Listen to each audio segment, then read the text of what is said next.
रहमान रहीम। ये था Ghulam Nabi Khusro member district council UC गाड़ी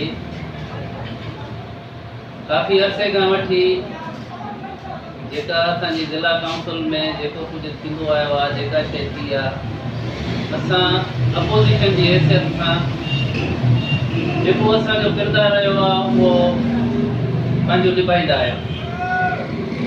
हिन महिल ज़िला काउंसिल खे इतमाद में न वठंदे ॿ इनायतूं करायूं आहिनि। काउंसिल खे ख़बर बि न रही आहे का बि शइ जेका ही कनि था त काउंसिल खे बाईपास करे ऐं जेको चंद दोस्त चेयरमैन साहब जा पंहिंजा शायदि वेझा जो काउंसिल खे इतमाद में न वठंदे करे इहा शइ कई आहे। ऐं हिन महिल जेको असांजो के डेरे साहब जेको क़दम खयो आहे इहो असांजे सॼे ज़िले जे अवाम जे लाइ हिकिड़ो बहितरीनु क़दम आहे।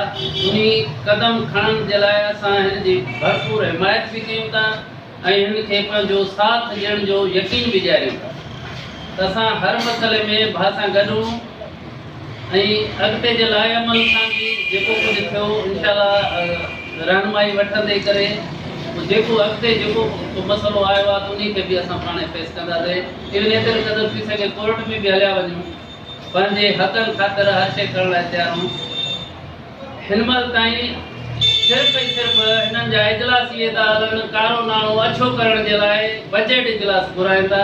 बजट इजलास इन लाइ था घुराइनि त कारो नाणो जेको आहे असां हिननि खे अछो करे ॾियूं त हे लुट करे ऐं जेको थो ग़रीब आवाम जेको असांजे ज़िले जो जेको पैसो आहे उन खे फुर लुट करे जेका था ही पंहिंजा पेट भरणी आहे का शइ कनि।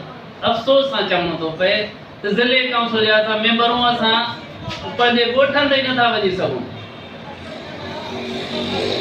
पहिरीं एनआईटी जेका 30 लख जी आई आहे, पहिरें साल जेका एनआईटी ॾिनी अथनि 30 लख, उन खां चोथों साल जेको थिए थो हे विच में 2 एनआईटियूं पाण जेका असां बाईपास करे ऐं पंहिंजा जेका असां मनपसंदि माण्हुनि खे ॾेई करे ऐं उहे सबूत बि असां वटि आहिनि। इनशाअल्लाह हाणे वधीक जेका इजलास में बि ॻाल्हाईंदासीं ऐं दोस्तनि खे थोरो इतमाद बि वठंदासीं। इतमाद वठी करे ऐं मां त इहो पको पाए कयो आहे त मां कोर्ट जो दर ज़रूरु खटकाईंदुसि, ज़िले काउंसिल जा हक़ मां ज़रूरु वठंदुसि।